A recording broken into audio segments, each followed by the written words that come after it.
Hello guys, flex ko lang itong ginawa kong mini spotlight. Usually ginagamit ko ito kapag nagkakalikot ako sa aking motor sa baba kasi medyo madilim doon at kinakailangan ko pang magdala ng extension. Kakabit lang naman natin ito sa 12 volts na ating battery. No? Pwede sa battery mismo ng ating motor pero mas maganda kung may spare ka. So nilagyan ko siya ng palatandaan ng positive at saka negative. Yung may pula is doon nilalagay sa positive ng battery. Yung wala naman is doon sa negative para hindi tayo magkamali. Maganda to kasi pwede itong magamit natin lalo na sa mga probinsya, no? Malimit ang brownout, hindi tayo makapag-DIY sa ating motor kapag madilim.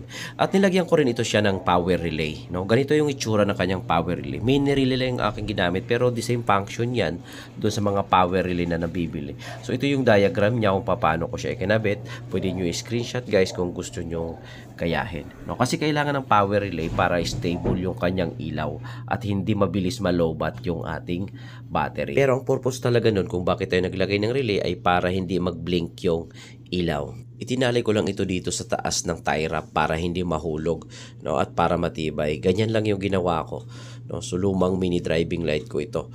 At itong stand na ginamit ko, kung tataka kayo, is lumang yung stand ng mic, no. Kaya pwede siyang extend pataas, pwedeng pababa. So nasa sa atin kung mataas yung paggagawa natin na kailangan ng ilaw, pero pwede naman to kahit sa kahoy lang, kahit sa stick na mahaba, pwede kayong gumawa ng ganito. Ang importante yung pagwa-wiring natin is tama. So pag tinisting natin, so papakita ko sa inyo guys, no?